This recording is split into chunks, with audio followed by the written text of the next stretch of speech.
मान लीजिए आपके मन में एक तरंग आई किसी को देख करके कि इसको नमस्कार करना है, ये काम इतना फास्ट होता है कि वो तरंग फिर मस्तिष्क के पास आती है, मस्तिष्क उस तरंगों को डिकोड कर लेता है जो मन ने प्रेषित की उस शून्य से।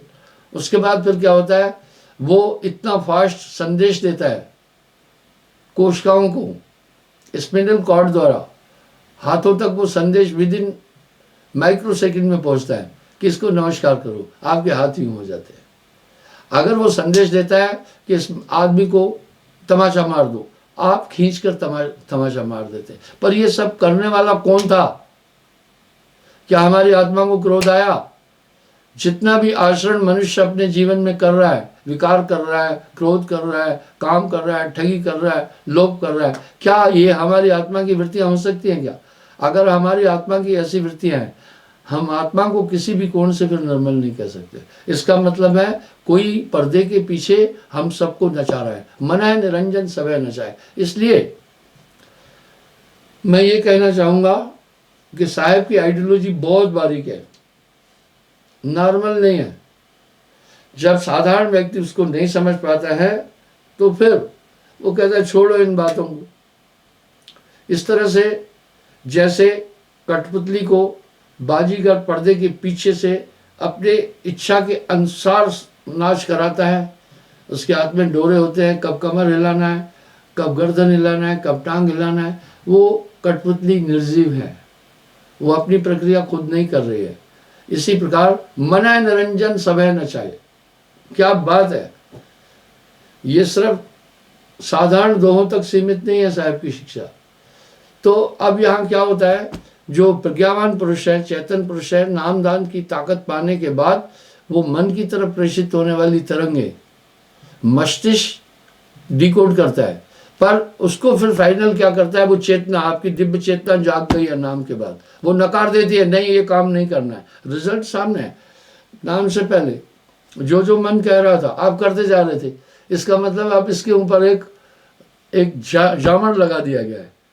पहले आपका मन कहता था जो काम आप कर रहे थे, ये तो बहुत एक टेक्निकल चीज आपके पास गुरु ने दी। अब ऐसा नहीं हो रहा है, बिल्कुल नहीं हो रहा है। अपने दिल से जानिए मेरे दिल की बात। अब आप अपने अंदर चेक करो, जो जो मन पहले कह रहा था मस्तिष्क उसको कर रहा, उसके ऊपर सुपरविजन नहीं थी, मन था, मन की हुकूमत थी। अब नाम के बाद एक दिव्य ताकत जो गुरु ने दी है, चेतन किया है, वो उन तरंगों को अच्छी तरह पढ़ती है, जो अनचित है उसको निकाल कर फेंक देती है। साहब हंस क्यों कहते हैं? साहब ने आत्मा को संज्ञा हंस की दी है। साहब ने आत्मा नहीं बोला है चल हंसा सतलो, क्योंकि आत्मा तो उस अवस्था की बात है जब 5 तत्व शरीर से यह हंसा निकल जाता है, लेकिन मन संग होता है सिर्फ, और 5 तत्व 25 प्रकृतियां साथ नहीं होती है। उस समय इसको आत्मा की संज्ञा दी है। जब ये चेतन सत्ता प्राणों को धारण करके शरीर में आती है तो इसकी संज्ञा जीव है। और जब इन प्राणों से निकलकर शून्य तक पहुंचती है, उस समय मन गौण रहता है। उस अवस्था में उसको कहते हैं आत्मा। पर साहब ने हंसा कहा, जहां मन का नितांत अभाव हो जाता है, मन भी अलग हो जाता है, उस अवस्था का नाम साहब ने हंसा बोला है। निसंदेह नाम के बाद आपको ऐसा लगता होगा इस शरीर में 2 है, एक मन है, एक हम है। आपको ये आभास होगा। पहले मन स्वच्छंद और स्वतंत्र था, वो जो चाह रहा था वो सब कुछ कर रहा था। अब आप देखें, नहीं, आपके अंदर अमूल चूक परिवर्तन आया, उसका हवाला ही नहीं दे सकते हैं। तो इसको साहब कह रहे हैं काग पलट हंसा कर देना। अब यहाँ पर एक शब्द कह रहे हैं साहब, पुष्टि कर रहे हैं, नाम होए तो माथ रवाई, ना तो ये मन बांध नचाई, बाजीगर का बांद्रा ऐसे जीवन साथ, नाना नाश नचाए के राखे अपने हाथ। अंतर क्या आ गया? बहुत बड़ा। पहले आप नित्य अनित्य का चिंतन नहीं कर रहे थे, जो मन कहता जा रहा था आप करते जा रहे थे। अब मन आपके अधीन आ गया, जो दिव्य चेतना आपके अंदर दी है वो उस पर अंकुश की तरह काम करती है। अब वो रिफाइन कर रहे हैं मन की धारणा को। मन जो संदेश और तरंग प्रेषित करता है उस पर वो दिव्य चेतना खुद चिंतन कर रही है, बुद्धि नहीं। बुद्धि पास भी कर दे पर उस पर काउंटर करती है आत्मा, यानी आपकी चेतना, कि नहीं ये अनुचित है, ये नहीं करना है। उदाहरण के लिए आप पहले मांस खा रहे थे, दो स्वाद हैं, जिंदे मांस का और मरे मांस का। मरे मांस का स्वाद यह है कि मांस का भक्षण करना, और जिंदे मांस का स्वाद यह है कि संभोग क्रिया में वो भी मांस का सुपर्शी है। वो आपको अभी मन कहता है चलो मांस खा लेते हैं, मन कहेगा पर आप उस पर अंकुश लगा रहे ना कि नहीं, मांस नहीं खाना है। कोई भी ऐसा व्यंजन और आपको मन कहेगा लेकिन आप वैसा नहीं कर रहे हैं, यही तो आपके अंदर एक बहुत बड़ा बदलाव आया। यहीं पर ही तो साहब कह रहे हैं, नाम होए तो माथ नवाई, ना तो ये मन बांधना चाहिए। पर इन चीजों का विश्लेषण वक्ता लोग बारीकी से नहीं दे पा रहे हैं, उनको आंतरिक अनुभूति नहीं है, इसलिए बाह्य चीजों पर वो अधिक बातचीत कर रहे हैं। अंतर्मुखी और आंतरिक यात्राओं पर और मन और आत्मा पर उनका कंसंट्रेशन बिल्कुल भी नहीं है। किस्से कहानियां बताना, दो चार चुटकुले बताना, एक आध श्लोक बताना, बस समय खत्म कर देते। तो इस तरह से जब मैं था तो गुरु नहीं, अब गुरु है मैं ना है। प्रेम गली अति संकरी था मैं द्वे न समाये। अब क्या हुआ, पहले मैं ही मैं था, मैं यानी मन था। मन स्वच्छंद और स्वतंत्र था, जो चाहता था मन वो कराता था। बस अपने दिल से जानिए मेरे दिल की बात, आप इस बात को समझ रहे हैं। जितना बेहतरीन आप खुद समझ रहे हैं उतना बेहतरीन मैं शब्दों द्वारा बाहर नहीं रख पाऊंगा, क्योंकि शब्द जब निकलेंगे तो उनका अर्थ का अनर्थ भी हो जाता है। पर आप इस बात को ठीक समझ रहे हैं। उसके बाद फिर क्या होता है, अब मन की चलती नहीं है। यहां पर ही साहब कह रहे जब मैं था तब गुरु नहीं, तब मैं ही मन ही काम कर रहा था। अब गुरु है मैं ना है, अब गुरु है। अब हर मन की तरंग को बिल्कुल भी अच्छी तरह से विश्लेषित किया जा रहा है। उस पर बिल्कुल भी एक एक चीज का अर्थ निकाला जा रहा है। जैसे आपकी उस चेतना ने, वो चेतना आपको साफ साफ बता देती है गलत है, मन कुछ कर ही नहीं पाता है, आप उस काम को नहीं करते। इसका प्रभाव क्या पड़ा, आपकी कई वृत्तियां, कई आदतें वो छूट गई। तभी तो साहब यहां कह रहे ना, काग पलट हंसा कर देना, ऐसा नाम सदगुरु में देना। बस एक ही उसी ताकत से मन नियंत्रित होगा, नहीं तो साहब भी कह रहे मानत नहीं मन मोरा, साधो मानत नहीं मन मोरा। साहब कह रहे मानत नहीं मन मोरा, नाम होए तो मात ना भावे, ना तो ये मन बांधना चाहिए। मन जाता है जाने दे। अब मन कई चीजें आपको बार बार बोलता रहता है, ये करो ये करो ये करो, नहीं कर, आप नहीं करते हैं, मन का बस नहीं चलता। यानी नाम होए तो मात न आवे। मन के पास अपनी कोई ताकत ही नहीं है। जब तक आपका सहयोग नहीं मिलेगा मन कुछ नहीं कर सकता है। मन जाता है जाने दे, गए के राग शरीर, उतरा पड़ा कमान से क्या कर सकता तीर। सीधी बात है, मन का रुझान कहाँ था, मन का पूरा पूरा रुझान जगत के पदार्थों में था। खाना पीना घूमना इंद्रियों के आनंद में था, और हर व्यक्ति उसी में लगा हुआ है। कहे कबीर किस किस को समझाऊं, जगत सबंदा, सबको लगलबा पिटवा का धंधा। लेकिन अब आप देखें, जगत शून्य हो गया और जगत के पदार्थों के प्रति जो आसक्ति थी वो खत्म हो गई। आपको अब जगत के पूरा, वो आपको ऐसी तरंग में समझा रही है अंदर की ताकत, पर आप अब समझ गए। पहले भी आपके पास विवेक था, सब चीज़ें थी, पर आप कंफ्यूज थे कि ये मेरा मन है या क्या। ठीक वैसे ही एक आदमी ने मुझसे कहा, गुरुदेव जो हम शुभ काम कर रहे हैं ये हमारी आत्मा है ना, और जो हम अशुभ काम कर रहे हैं ये हमारा मन है। मैं बोला बिल्कुल नहीं, ऐसा नहीं है। आत्मा तो शुभ अशुभ दोनों कर्मों से परे है, ये तो मन की वृत्ति है। पाप पुण्य यह दोनों बेड़ी, एक लोहा एक कंचन केरी। पाप और पुण्य ये दो बेड़ियां है, एक लोहे की एक कंचन की। अब नानक देव जी यहां क्या कह रहे हैं, आप गौर करना इस बात पर। जैसे आए खसम की वाणी, तैसे बजाऊं सुनो वो लालो।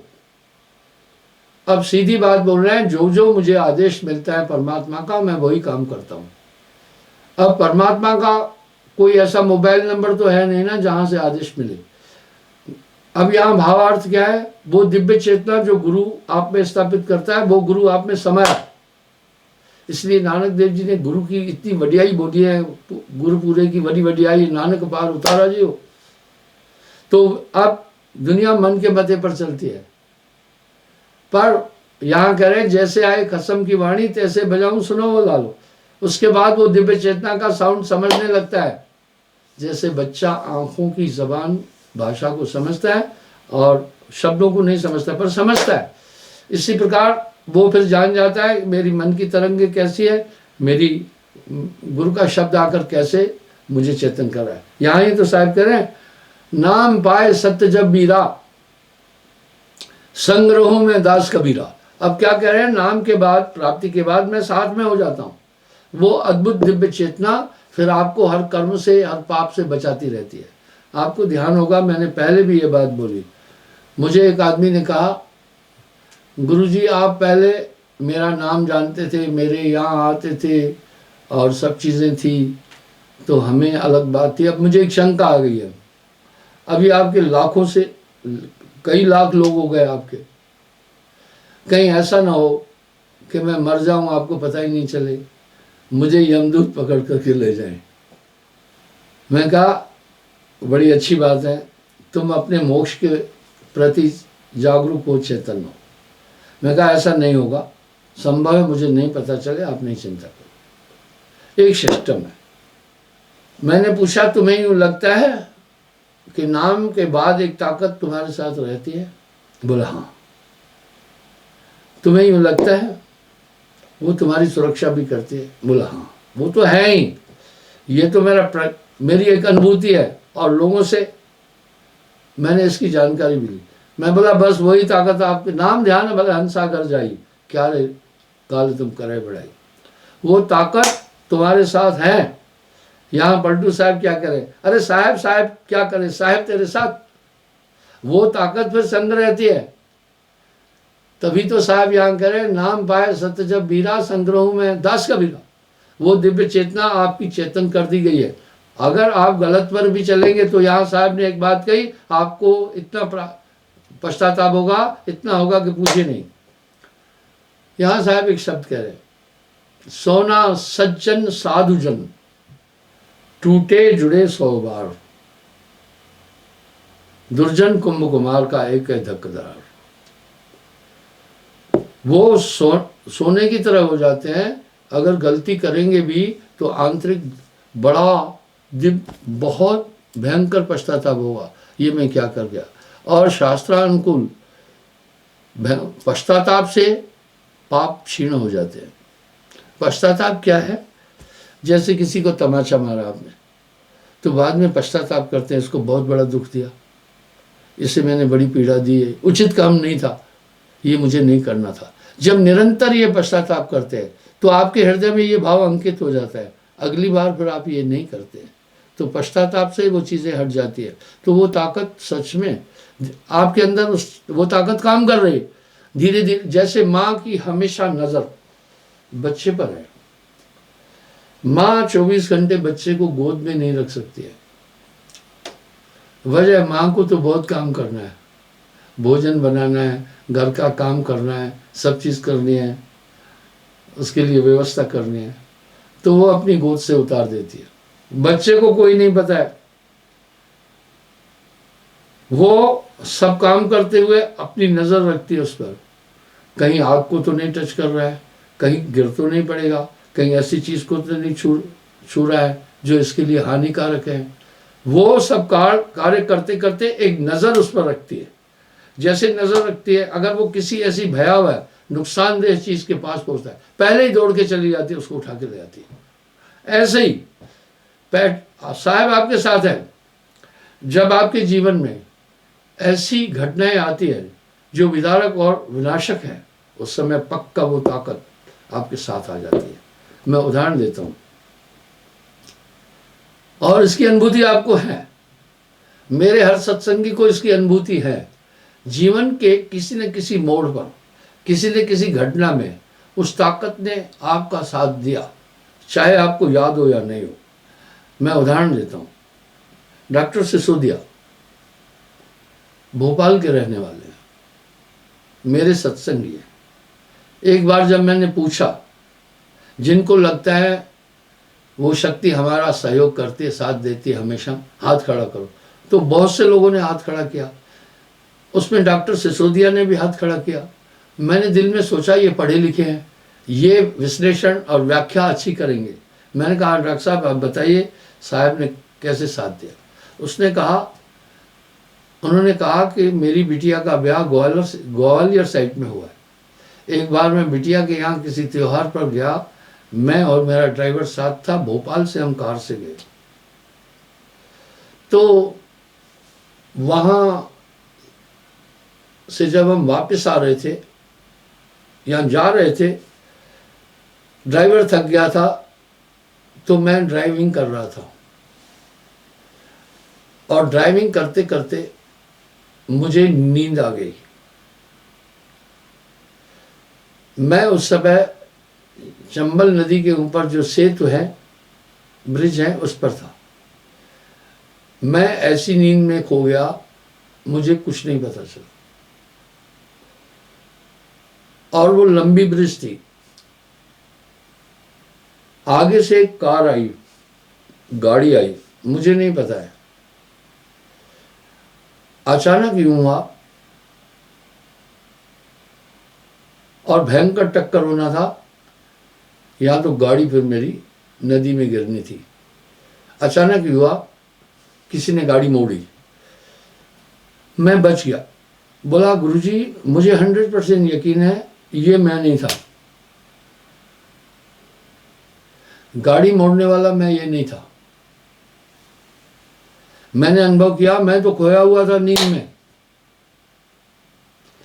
इसी तरह लेकिन इंसान स्वार्थी है, वो किसी का उपकार करके तकाजा करता है बार बार, लेकिन सदगुरु की ताकत जो आपके अंदर है वो तकाजा नहीं करती है, आपकी सुरक्षा करती चलती है। ऐसे ओकेजन, ऐसे मौके, ऐसे अवसर, ऐसी स्थितियां आपके जीवन में हुई है, तब वो ताकत आपको बचाती। ये नहीं कि साहब आपको आकर रोटी बनाकर खिला देगा, वो तो आपके पास क्षमता है।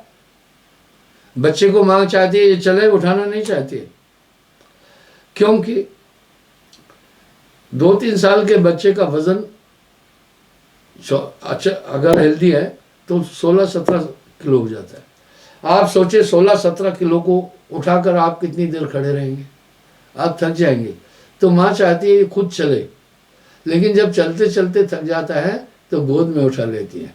बस आपको साहब संदेश भी दे रहा है, जब उसको आप फॉलो नहीं करते तो बलात् साहब आपको उठा करके सुरक्षित भी कर देता है। इस तरह यहाँ साहब एक शब्द कह रहे हैं, गुरु समरथ जैन सर खड़े, कमी कहते हैं दास, रिद्ध सिद्ध सेवा करे, मुक्ति न छोड़े साथ। उसके बाद वो शक्तियाँ आपके साथ निरंतर काम करती है। बस यही चीज़ सबसे लाजवाब है। गुरु समरथ जैन सर खड़े, कमी कहते हैं दास, रिद्ध सिद्ध सेवा करे, मुक्ति न छोड़े साथ। क्षमा चाहूँगा, समय हो रहा है, कल पुनः मैं हाजिर हो जाऊँगा साहब।